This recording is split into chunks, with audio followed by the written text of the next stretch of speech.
Okey, Assalamualaikum. Okey, kita sambung ke chapter 5. Chapter 5 ni character profile. So dia ambil daripada character profile yang kita dah buat daripada assignment 2. Okey. So assignment 2 merujuk kepada for your project, final project. Okay, characters profile about the details tentang characters, the hobbies, the name dan lain-lain lah. Okay, ada 4 point untuk characters profile, iaitu characters perspective, characterization, personality dan additional attribute. Character perspective ialah view daripada characters tu daripada pelbagai sudut lah, daripada pelbagai view. Contoh front, top, side, left or right. Okay, characterization. Characterization ialah ciri-ciri yang ada pada karakter tu sendiri, ataupun dalam arti kata lain, character profile. Okay, name, nickname, hobby, height, weight, abilities. Okay, dan personality ialah ciri-ciri yang ada pada karakter. For example, dia one of the characters yang lonely person, simple person, angry, berkarisma, charismatic, intelligent. Okay, itu personality. And then additional attribute ialah tambahan. For example, how the character smile, how the reaction when the character is running or walking. Normally the smiles, the angry, the eyes, bagaimana dia menangis. Okay, itu additional attributes. Okay. So ada 4 ciri ni nanti untuk saya akan bagi tahulah ya. Kemudian tapi korang kena tahu different between characterization and personality, because dua-dua tu dia hampir sama, cuma personality normally for benda yang tersirat, characterization ni tersurat. Okay. So we go to next slide. So next slide is characters perspective. Okay, reading book of fiction, readers see and experience the event and feeling about the characters through a certain point of view, which is called a perspective. So when you create the characters, ada banyak view. The key word dia ialah point of view. So point of view ialah fokus, fokus utama, apa yang kita nampak daripada Photoshop ni. Okay, saya buka Photoshop. Okay, ini mata. Okay, yang mata karakter lah.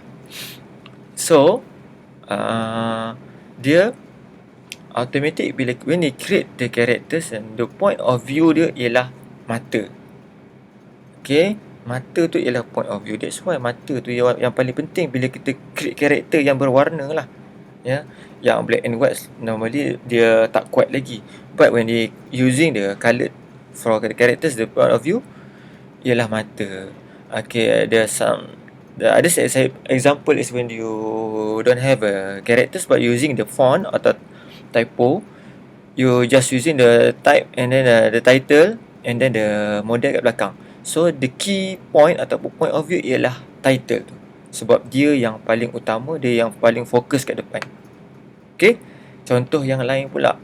Okay, yang ni ialah contoh, ini ialah macam tebing lah, tebing tinggi, tebing bukit, ada characters tepi tu.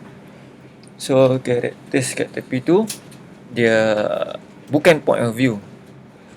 So the point of view dia tu bulan. Bulan tak bulat lah, tak apalah. Okay, so moon ni point of view, because dia ialah yang view dia lagi dominant, lagi nampak yang utama. Okay. So okay, next slide kita ialah ini character perspective ya. Bawah-bawah tu semuanya how we draw the character perspective. Nanti korang tengok lah. bagaimana cara kita nak create the bone ataupun main. Okay, ni example of view. Example of view the characters, based on the characters ada banyak viewpoint. Normally kalau buat karakter ini untuk game ataupun 3D animation, 2D animation pun ada juga, cuma dia tak detail lah. Normally for game, sebab kenapa kita kena buat banyak point of view untuk game, sebab dia adalah moving character, karakter yang bergerak pada banyak sudut, banyak situation. Kena ada apa-apa. Okay, that's why they need to create the characters. Okay, so karakter ni dia based on the viewpoint, front, back, side, right, left or top view, back view ataupun front view. Okay,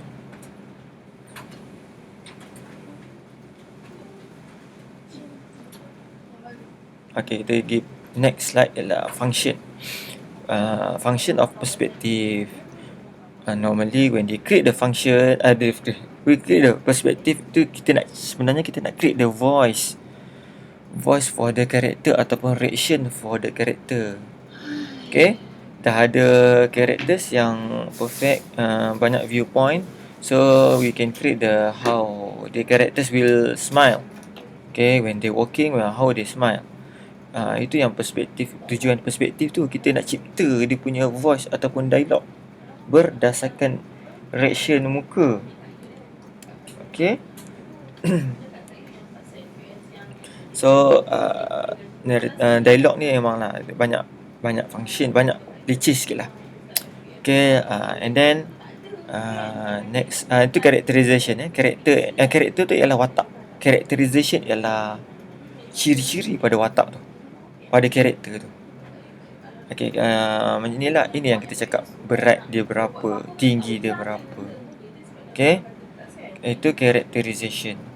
So ada intelligent, attitude, dia career, dia job dia, ability dia, itu characterization. Okay, so we go to next slide. So next slide dia wait.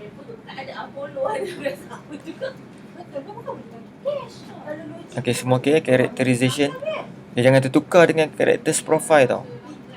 Character personality. Okay, characterization ni selalunya yang nyata lah ataupun tersurat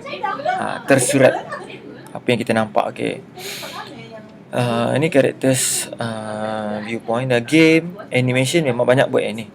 Ada view dia berbagai.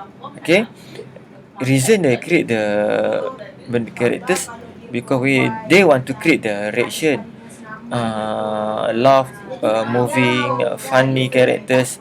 So setiap characters tu dia punya figure dia bergantung pada proportion ataupun perbuatan dia lah, perbuatan ataupun kelakuan dia. Kalau personality character ialah seorang yang fun, bahu dia korang tak boleh buat tegak. Okay, dia kena nampak funny. Okay, pergi pada Photoshop contoh, how we want to create the characters.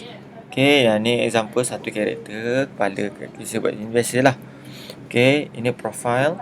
So profile characters, ini saya plan untuk project. Okay, so ini abilities. Okay, daya pentagon tu. And then bawah ni yang saya nak kita buat. Kita akan buat untuk project 1. Apa dia? Iaitu reaction muka. Okay, ada 4 reaksi muka yang berbeza yang korang kena buat. Muka sajalah. Smile, angry, how they laugh and how they cry. Okay, itu karakter lah. Yang atas tu ialah full body, yang bawah tu hanya muka saja. Okay.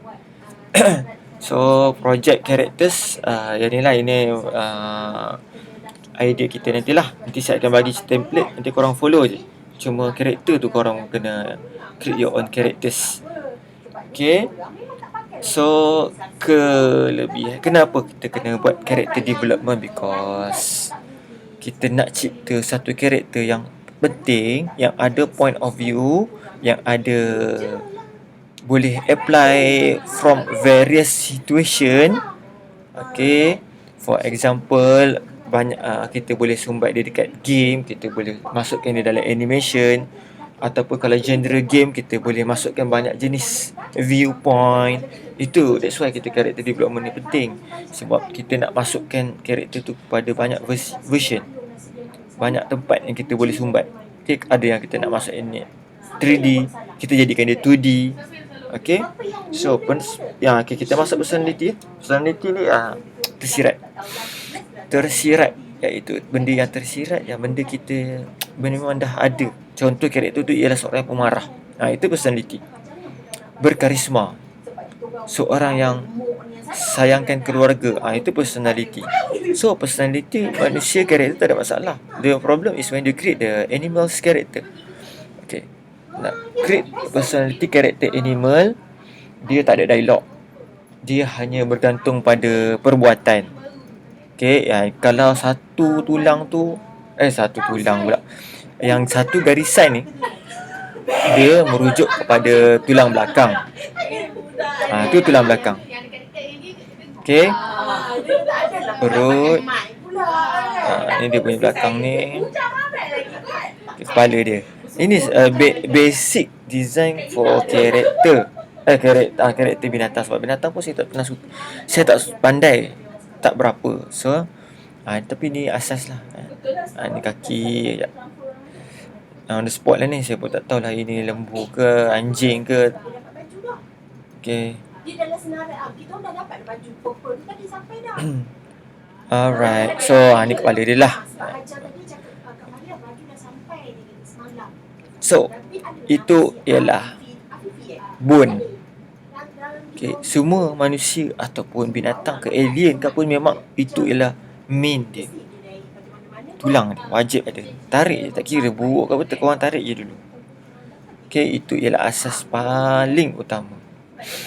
Okay, so the Gambit character, this is one. The characters from the X-Men, Marvel punya characters, dia quite not popular because dia karakter dia bukannya karakter utama juga. Sebab X-Men banyak sangat karakter.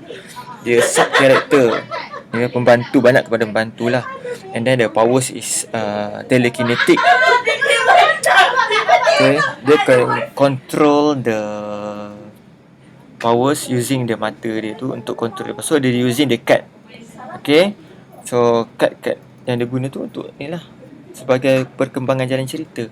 Daripada situ kita boleh imagine bahawa when you create the characters, dulu-dululah warna merah merujuk pada orang jahat, warna hitam orang jahat. Tapi sekarang tak. Warna merah pun kita dah ada banyak figure superhero. Okay, iaitu Deadpool, Spawn, Daredevil, apa lagi warna merah, The Flash. Semua karakter dah. Yang membezakan mereka ialah storyline ataupun colour scheme, suhu warna dia.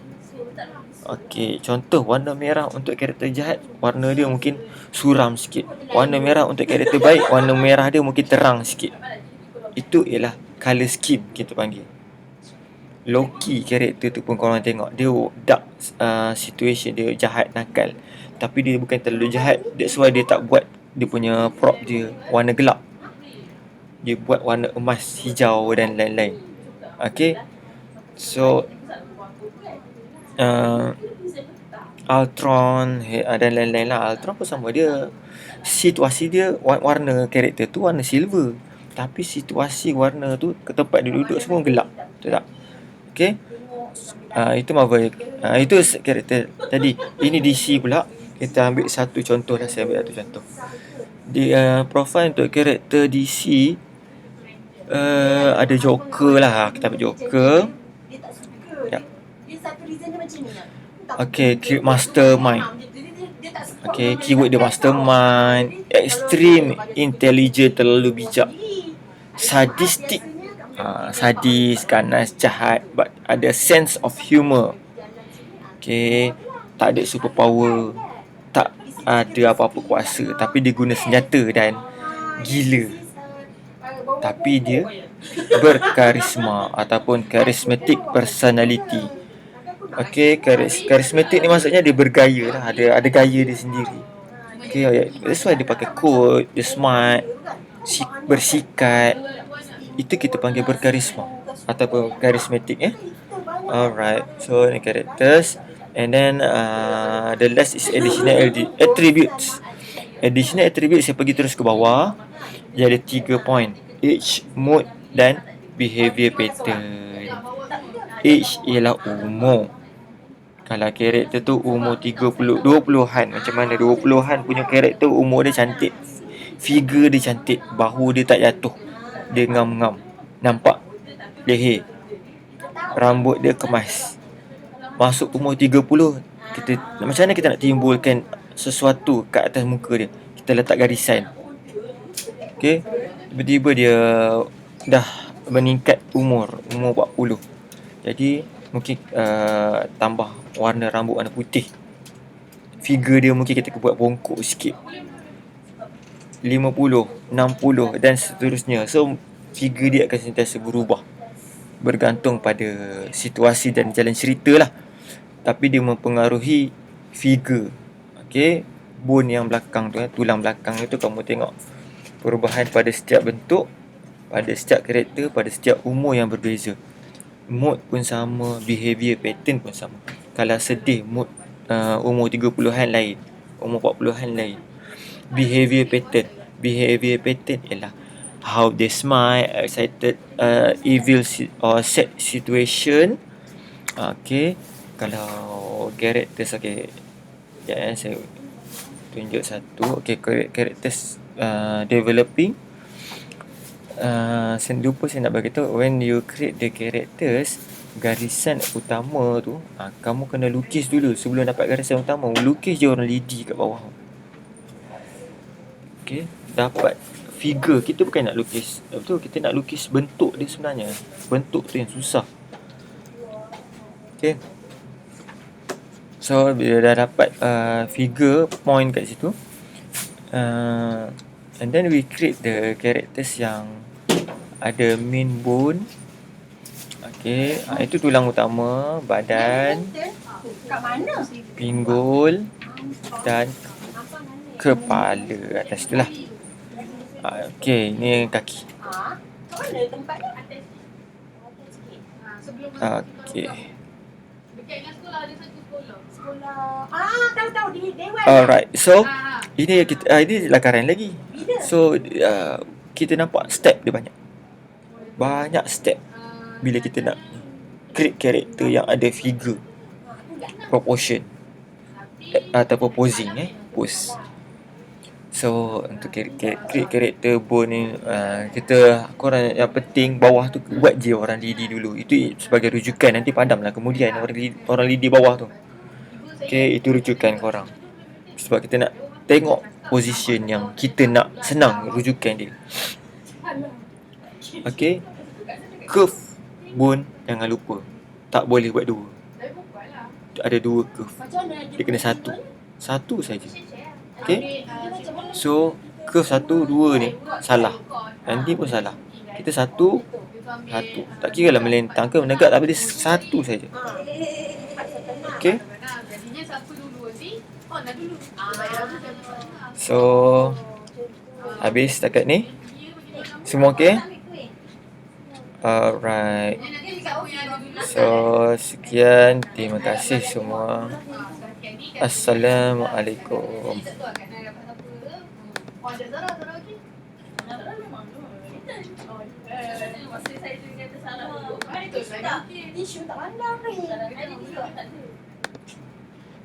Kenapa? Ganas pula dia mau beli reket.